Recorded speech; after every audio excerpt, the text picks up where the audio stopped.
1614, a group of Native Americans saw a ship in Cape Cod Bay. Although unusual, it was not unheard of as English vessels had been coming to trade in the area for some time. Approximately 20 of them were coerced to come onto the ship to engage in trade, but found themselves kidnapped. The captain of the ship was a man by the name of Thomas Hunt. Hunt was in command of the second ship of the expedition, which had been left behind while the rest of the expedition returned to England. Hunt's task was to finish fishing for cod and then take the dried cod to Majorca, Spain.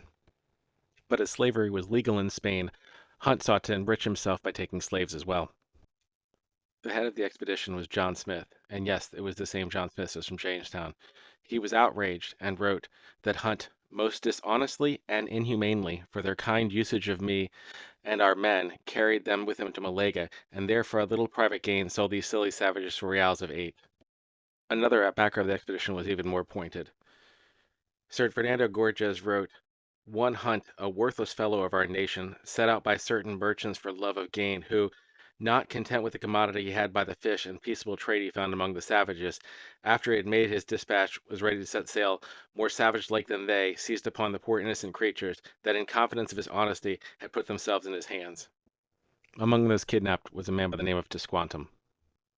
What happened next is somewhat murky. Hunt did reach Spain and attempted to sell the kidnapped Native Americans into slavery. Accounts differ as to whether he was successful or not. Some accounts indicate he was able to sell them for a very low price. Some accounts indicate that they were taken in by a local monastery.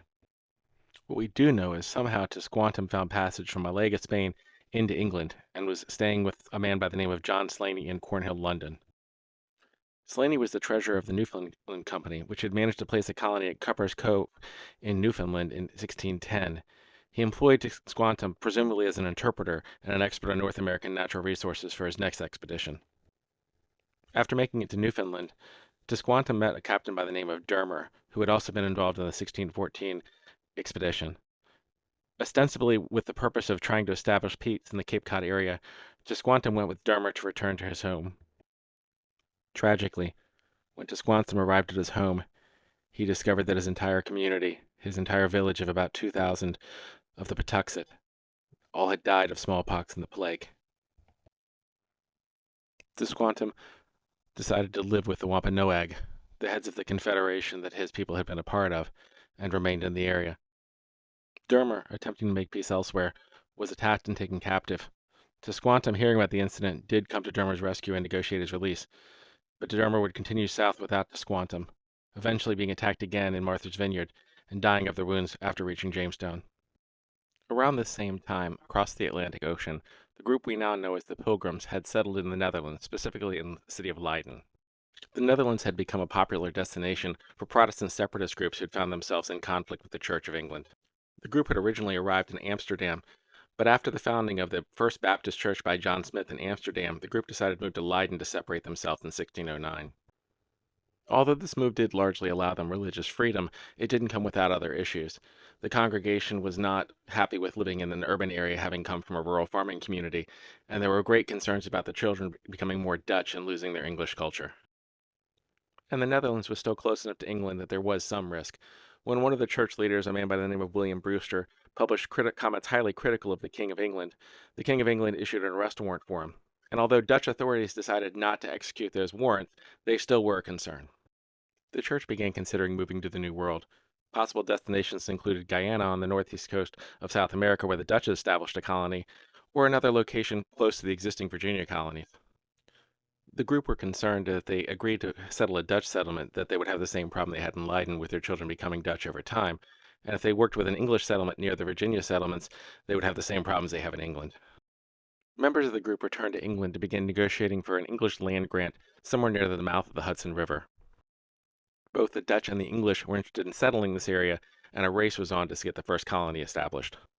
While negotiations continued, a loan was given to the congregation that allowed them to acquire a ship called the Speedwell, and passage was also arranged on a second ship, the Mayflower. The plan was for the Speedwell to travel to Leiden to pick up the members of the congregation who wished to travel, and then the Speedwell would meet the Mayflower in Southampton, England. Originally, all of the Leiden group was to travel only on the Speedwell, and the Mayflower would be for other passengers traveling not for religious reasons, but simply to settle in the New World.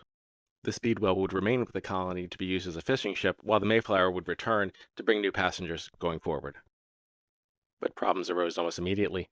When the Speedwell arrived in Southampton, it was found to be leaking. Attempts to repair the Speedwell took about 2 weeks, and when they set sail again, the Speedwell began leaking again, and they had to go to the port of Devon for additional repairs. After another week of repairs, the two ships once again tried to set off across the Atlantic, and once again the Speedwell began leaking.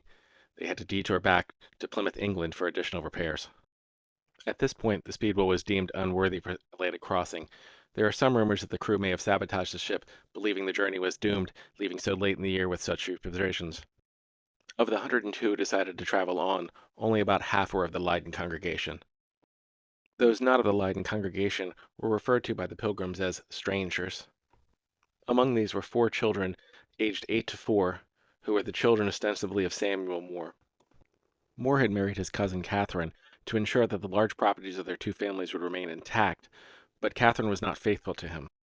Although he was not biologically the father of the 4 children, he was legally, as they had been baptized under his name. Moore's solution was to give the children into indenture to the pilgrims. Moore paid £80 for passage to the 4 children, ensuring that they would receive a land allotment, handed them over to the pilgrims, but did not tell their mother. On September 16th, the Mayflower set sail with 102 passengers and a crew of between 25 and 30 officers. The Mayflower was a cargo ship, not a passenger ship. The ship itself was only about 100 feet long, and the living area was 80 feet by 20 feet, or approximately 1,600 square feet, with the ceiling 5 feet high. Because of the delays, they were leaving 2 months behind schedule, and because of difficulties crossing the ocean, including damage to one of the masts, it took about 2 months to get across. On November 19th, they sighted land near the present-day Cape Cod area. This was north of their intended destination at the mouth of the Hudson River, and they attempted to sail south, but failed because of strong winds and had to take harbor there. Arriving so late, the ground was frozen, thwarting any plans to plant winter crops. And having come from a temperate climate, they were ill prepared for the snow and other conditions, making building a settlement almost impossible.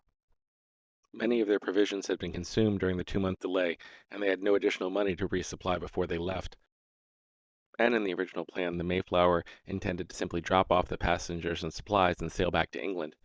However, because of the damage to the ship and the poor weather, the Mayflower itself was also stranded for the winter.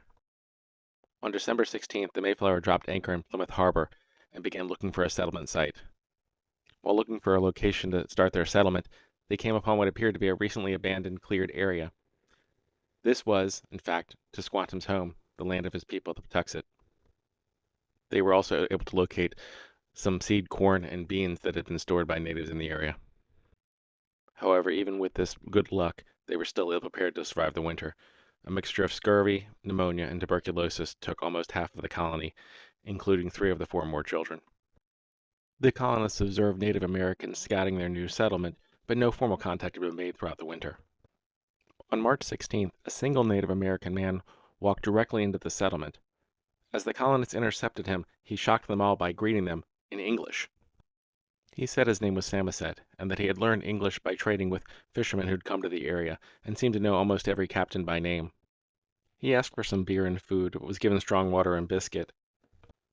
He told them the place they live now is called Patuxet, and that about 4 years ago all the inhabitants had died of some extraordinary plague. He gave a rough overview of the area and its inhabitants, and offered to set up a meeting with the local leaders. Samoset returned with a delegation from the Wampanoag on March 22nd. That delegation included Tisquantum. Tisquantum's English was much stronger than Samoset's, having lived in England. Tisquantum acted as a translator between the Wampanoag's leader, Massasoit, and the colonists. The treaty stated that each group would not bring harm to each other, that Massasoit would send his allies to make negotiations with the group, and that each side would come to each other's aid in a time of war. After the treaty was settled, the Wampanoag left, but Tisquantum remained in the settlement. Tisquantum proceeded to teach the settlers how to survive in New England. He taught them how to gather eels, how to fish, and how to use the fish as fertilizer for corn. So important were his instructions that the later governor of the colony said of Squantum he was a special instrument sent of God for their good beyond their expectation. The Wampanoag were only one group in the area, however, and they were much concerned about the English settlement. At one point, Tisquantum was kidnapped, and Massasoit's leadership was challenged. The English came to their aid, helping secure an allegiance between the groups, and also saved Tisquantum. This context is important for understanding the first Thanksgiving as not a celebration between the natives of the region and the English, but rather specifically an alliance being formed between the Wampanoag and the English of the region. The Wampanoag, like all native people, had seen its population ravaged by disease. They needed allies, and although this colony appeared quite weak and vulnerable, Tisquantum had told them of England and what was to come. Thanks to Tisquantum's guidance, the settlers were able to have a successful harvest and also learn about native trade routes that would allow them to acquire goods to sell back to England to repay debts. And the 53 surviving settlers did have a harvest festival and did invite the Wampanoag to attend. Massasoit himself did come to this festival with 90 of his men, bringing 5 deer. And for 3 days, these two groups celebrated together, securing their peace and allegiance. However, not long after, Massasoit became suspicious of Tisquantum, wondering if his allegiance was to the Wampanoag or to the English. Tisquantum was helping the English develop relationships with other native groups beyond the Wampanoag. When Tisquantum took members of the colony to meet with a rival group and came back with a great deal of trade, Massasoit was furious, asking for Tisquantum to return to him to be put to death. Massasoit said this was not just regarding the trade, but also rumors that he had heard that Tisquantum was trying to empower himself and possibly overthrow Massasoit, although history can never be sure of these claims. While deciding if they would turn Tisquantum over, Tisquantum went on a trade expedition with the English to the north. During this trip, Tisquantum became ill and died, making turning him over a moot point. As years passed, more settlers came from England, and more native people died and populations declined. Massasoit kept his word and his treaty throughout his life, but when his son came to power, he realized the weakness of his people and tried to make a final stand. His son's name was Metacomet, but he was referred to as King Phillip by the colonists. A Native American who had converted to Christianity by the name of John Sassamon reported to the Plymouth governor that Metacomet was planning to attack. Metacomet was brought before a public court, told of the accusations, and warned that any further reports would lead to the colony confiscating Wampanoag land and guns. Soon after, John Sassamon's body was found, murdered. 3 Wampanoag were arrested, including one of Metacomet's counselors. They were found guilty by a jury of 12 colonists and 6 indigenous elders and hanged. In the war that followed, more than 1,000 colonists and 3,000 natives were killed. More than half of all New England towns were attacked, and many were completely destroyed. Hundreds of Native Americans were captured and sent to slave markets in Bermuda, Barbados, and Jamaica. Metacomet was tracked, shot, and killed by a Native American named John Alderman on August 12, 1676. His corpse was beheaded, then drawn and quartered. His head was displayed on a pole for 25 years at Plymouth, the site of the first Thanksgiving. History is awkward.